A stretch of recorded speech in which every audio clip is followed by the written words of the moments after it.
gentlemen, Dana Fox. Give it up for Dana Fox.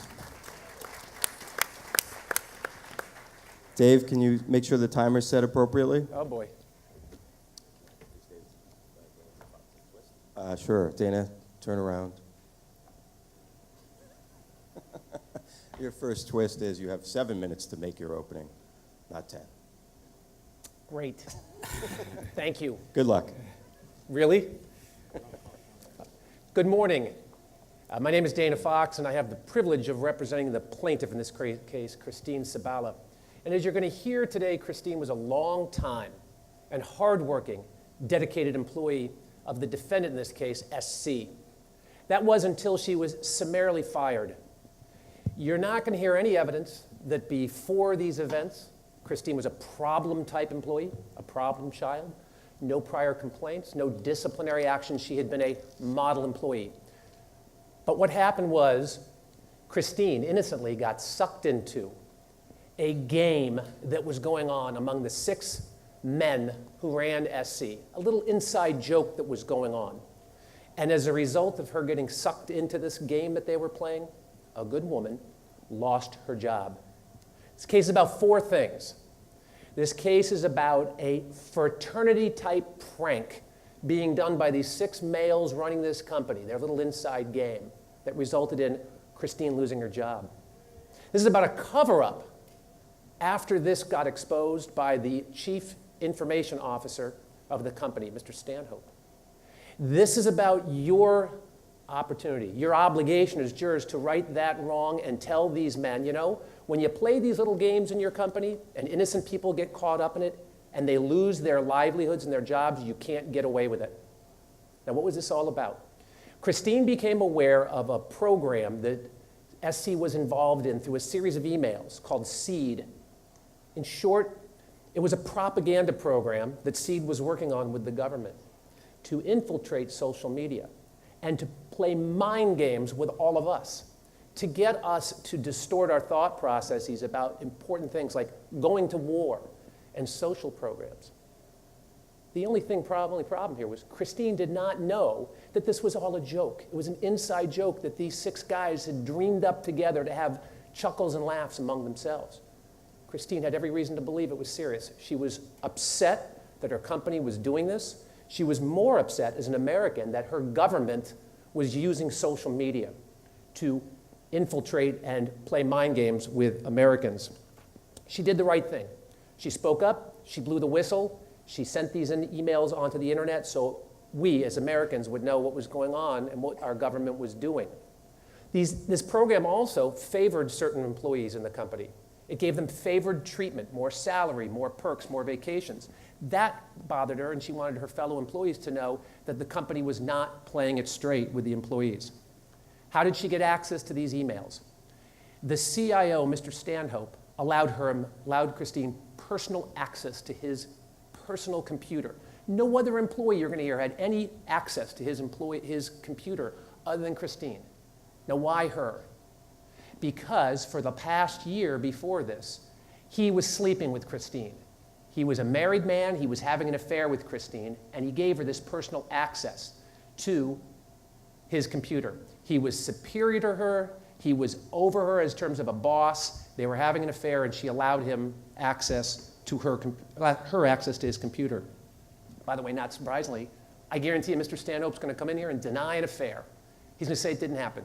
But he's going to admit his marriage was on the rocks, it was over, it was toast, and he's going to have to deal with some very intriguing photographs of he and Christine in some very compromised positions that friends just don't do. Christine went to Stanhope and said, I need to tell you what I found and what I did. His first response was, dummy up. Don't say anything. Let me handle it. Now, he knew the company policy was, if there's a breach, you report it right away. He didn't. He shut her up, and he told her don't say anything for a week. He was in cover-up mode. He knew someone was going to say to him, how did she get access to these emails? And then the jig would be up and the affair would come out. Bad for him. He also knew there had been no breach of security because these were joke emails. He was in he had a personal problem he had to cover up here. He then got furious with her for doing it. She was hurt by that, and she called off the affair. The next day, She was called into the CEO's office, Xavier Sinclair. Mr. Sinclair, the day after she broke up and broke off the affair with Mr. Stanhope, fired her. And you should know that Mr. Sinclair and Mr. Stanhope are college roommates, best and dear friends. Mr. Stanhope would even say that Mr. Sinclair would do anything for me, and he did. As a result, she was fired. She lost her job, she lost her income, and she lost her dignity.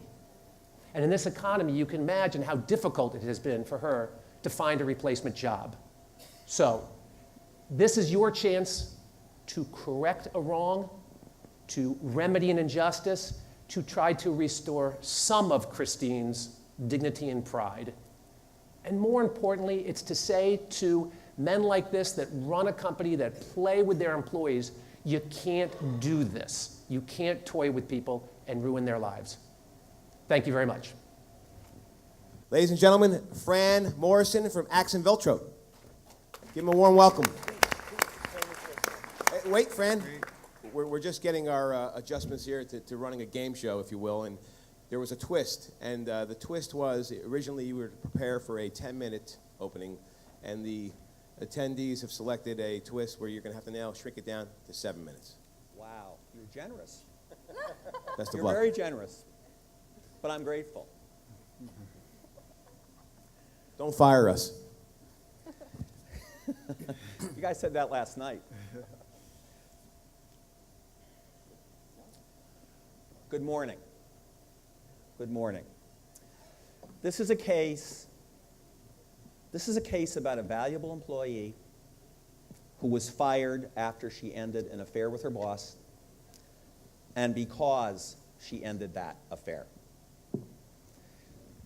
I'm Fran Morrison. I'm proud to represent the plaintiff, Christine Sabella. Would you please stand up so the jurors can see you? Thank you. Christine comes to you, ladies and gentlemen, this morning for justice. This is the only place that she's got to come after what has happened to her and after the loss that she's suffered.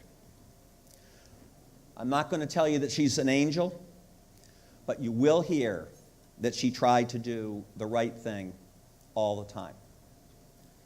You will hear that she's the kind of person, the evidence will be, who takes responsibility for what she's done or what she hasn't done. You won't hear her making excuses about having a relationship with a married man. You won't hear her denying she put that relationship in jeopardy when she found out that what her boss and her company was doing was wrong. You'll hear Christine tell you how she tried to do the right thing as an American to stop a government program run through her employer, Stupendous Creations, that was spreading lies through the social media in an attempt to influence public policy, public opinion about funding war or cutting social programs. You'll also meet the man who fired Christine, Michael Stanhope. You'll have an opportunity to listen to his testimony and judge what he has to say. Does what he says make sense? And borrowing from Judge Judy, if it doesn't make sense, it's probably not true. At the end of the day, ladies and gentlemen, this is a he said, she said story, and here's what the evidence is going to be about Mr. Stanhope's decision to fire Christine. There'll be evidence that he was the chief information officer at Stupendous Creations and that Christine worked for him. You'll hear that Christine was a good employee, both technically, and she was regarded as being valuable. Even the CEO was very sorry after Mr. Stanhope fired her and threw her out. The evidence will be that Stupendous Creations is a bit of a boys' club. Every member of the executive committee is a man. You'll hear that they run the company their way and they're proud of it. And you will hear that each manager has a lot of autonomy in his area. The evidence will be Mr. Stanhope had an affair with Christine, his subordinate. You won't hear this from him, He's going to deny it. The evidence will be that he gave her access to confidential emails. The evidence will be that when he found out that Christine had taken some of his confidential documents, he did nothing about it for a week. Each of those, ladies and gentlemen, will be evidence that Mr. Stanhope violated his own policies. That is, the policies of Stupendous Creations. The evidence will be that Christine was fired the day after she broke off her year-long affair with Mr. Stanhope. You'll hear that Mr. Stanhope's best friend, the CEO, called her into his office. You'll hear that she said she could no longer be trusted. You'll hear that she was fired, that she was done, and you'll hear he gave her double severance to keep her quiet. Stupendous Creations will deny that, but you'll get to decide. And you'll hear evidence about an excuse, Stupendous Creations' excuse for why Christine was fired. The evidence will be that while she was using Stanhope's personal computer with his express permission, she saw something she wasn't supposed to see. Stupendous was working for the government. It was piloting a secret program called Project Seed. The evidence will be that Project Seed was an effort to spread misinformation through social media websites. The government thought it could turn public opinion by planting lies on social media to influence public opinion about issues it cared about.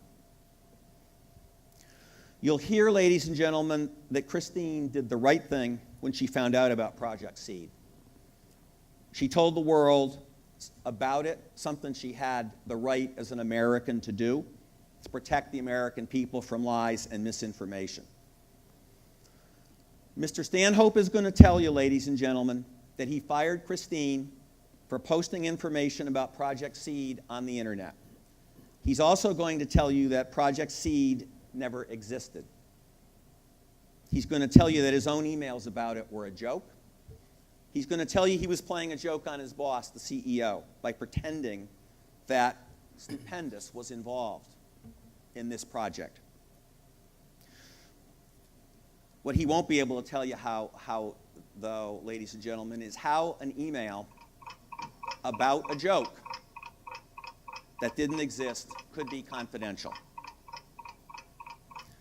Be up to you to decide whether or not he's telling the truth or whether this is a huge fabrication by Stupendous Creations. At the end of the day, the evidence is going to be that Christine did the right thing, and that's what it's going to be about in this case. I'm standing here before you, and I'll stand here before you again at the end and ask you to do the right thing. Give Christine justice. Render a verdict in her favor. Thank you very much for your attention this morning. Opening is my opportunity to tell you quickly, 7 minutes quickly, a little bit about what this case is about. I want to put it together so when you watch the cross-examination of Christine Sabella, you will know exactly why she will lose this case today, why my client did not illegally terminate her. And I want to thank you initially for serving today. I know a lot of people criticize our jury system, but the truth is we're one of the few countries in this world that allows the people to decide cases when there are disputes. And what you're doing today, if you follow the evidence and you decide this case not on sympathy or prejudice for or against any company, you decide it solely on the evidence, you will be doing your service, you will be doing your job today. Now let me tell you, I don't have a lot of time, but I want to talk about basically what I believe the evidence will show are undisputed facts in this case. Christine Sabella is suing us for her termination. She believes that she was terminated illegally, unlawfully. She believes that she was terminated because she alleges she had and engaged in a year or two sexual relationship with my chief information officer, one which you'll see has never been reported until she got a lawyer on the case. That's what she alleges. But this is what's undisputed in the case, guys. My client, Stupendous Creations, emphasis on stupendous.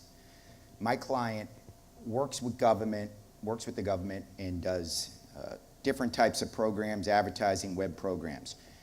Christine Sabella was involved in that type of work with us. She worked with confidential information all the time. She worked with governmental projects that were classified all the time. Now, in this particular instance, Ms. Sabella went on my chief information officer's personal computer, and she pulled down 3 emails. You'll see she pulled down 3 emails, weren't directed to her. They were directed to the CEO of the company. She read those emails, but it didn't stop there. And I'd submit to you, ladies and gentlemen, when you look over this case, reading those emails in and of itself, when she saw the to and the from, reading those emails in and of itself would be grounds to terminate her. But it gets better than that. You'll see that after she read these emails, after she saw that these emails discussed a governmental project, one which was marked confidential in red letters, one that said that it referred to governmental classified memos, one that said that it referred to directives in confidential information, she decided on her own, impulsively, without talking to anybody in the company, without talking to her boss, without talking to a coworker, without talking to human resources, she decided that she would impulsively take the content of that classified information and distribute it to the world. She put it out on the web. Now, Ms. Sabella will think that she did this for the good cause of the people.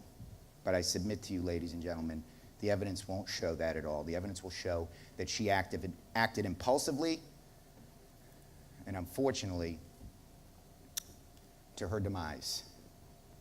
That's why she was fired, rightfully so. Now, there's a second part of this claim. Ms. Sabella was called into the CEO's office after this happened. This is undisputed. You'll see when I cross-examine her today, she admits to all of this. First she approached the CIO, Mike Stanhope, told him what she did. She admits, first thing Mike said to her was, "You have made a big mistake." Mr. Stanhope, probably not the right thing to do at that point in time, decided to go talk to legal counsel about it to see if there was any way that could save her job. At one point in time, the evidence will show, a few days later, Ms. Sabella approached Mr. Stanhope again, argued with him about what she did, and he told her at that point in time, "You're done. It's not going to work here." Next day, she went into the CEO's office. She sat down with him. Undisputed, her testimony, she'll admit that the CEO told her, "I'm sorry, Ms. Sabella, but you disclosed confidential information. You can't be trusted anymore with confidential information." I think when I cross-examine her today, I think you'll see that she would probably agree with that, because that's exactly what she did. And in that exit interview, she left. And she went home and she met with a lawyer, and then for the first time, as she sat on the beach, which we'll show you in some of her face-based photos we pulled up after we gave her 6 months severance, 6 months pay for discharging her.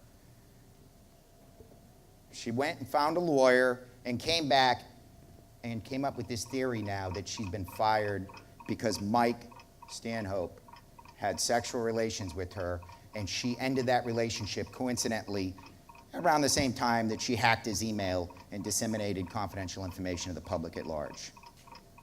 Guys, Ms. Sabella has the burden of proof in this case.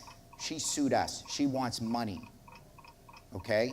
And what I submit to you is that she has the burden to prove by the greater weight of the evidence that she had a legal right to disclose this confidential information, and that she had an inappropriate relationship with our CIO, and that's why she was really fired. I submit to you, ladies and gentlemen, when this case is over, you will not find any evidence to support those claims. I ask you to find for my client. When a person works for you and does something to hurt your company and her fellow employees, you have a right to fire her.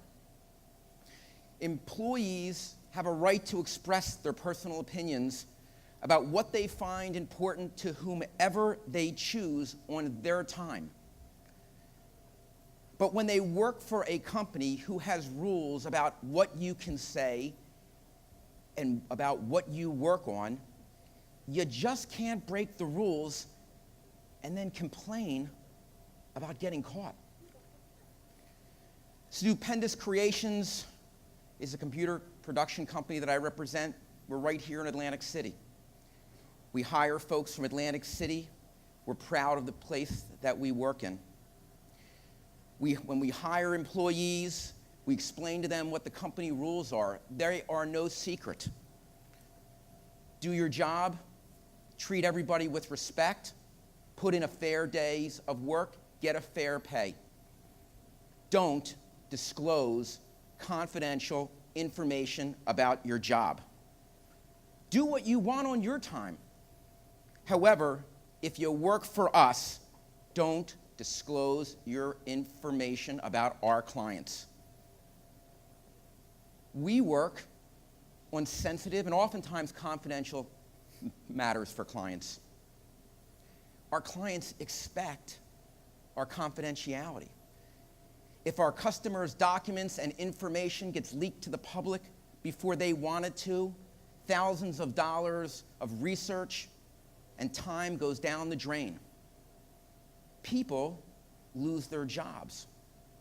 Businesses go out of business. Our clients depend on that confidentiality. Christine Sabella, the plaintiff, was fired for violating the rules that she agreed to. And after she was fired, she brought this lawsuit that we are here today and claimed that we wrongfully terminated her, and for the first time ever alleged that she was a victim of workplace sexual harassment. As the judge told you, in a civil lawsuit, the person making the accusation has the burden of proof, as it should be. Ms. Sabella must prove to you each and every allegation that she makes. When this incident was uncovered in our company, we conducted a full and complete investigation, and I want to tell you what we uncovered. Much of it will come out in the courtroom. Ms. Sabella worked for us for 2 years. She worked for a gentleman by the name of Mike Stanhope, who you'll hear about. Mike is our CIO, runs our technology department. Ms. Sabella never complained about Mike. She never complained about her workforce, her workplace, and she certainly never complained about unwanted or unwarranted sexual advances. As part of a practical joke at our company among the executive committee, Mike Stanhope decided to pull a gag on our CEO, Mr. Sinclair. He decided that he would create a fictitious program called Seed. To make the joke real, he would create emails and send them to his CEO, and the entire management committee was on the joke. The joke, the fictitious project, was that our company was going to seed the internet with opinions on social websites to support the administration's programs in Washington. In a series of emails shared only with the executive committee, Mike laid out the plan, hoping to get a rise from his boss. It was an over-the-top joke on the news of the day. Mike Stanhope trusted the plaintiff. They worked together. She was a good employee. We'll tell you that. One day she asked if she could borrow his computer And without a question and without a thought, he said, no problem. He gave her the computer. She opened it up. And of course, she had access to his emails and his documents. Our investigation revealed that she saw the documents and she wasn't in on the joke. She thought they were real. And without Mike's permission, and on her own agenda for her own reason and against the rules of the company that she knew well and understood and agreed to, she posted that information on the website.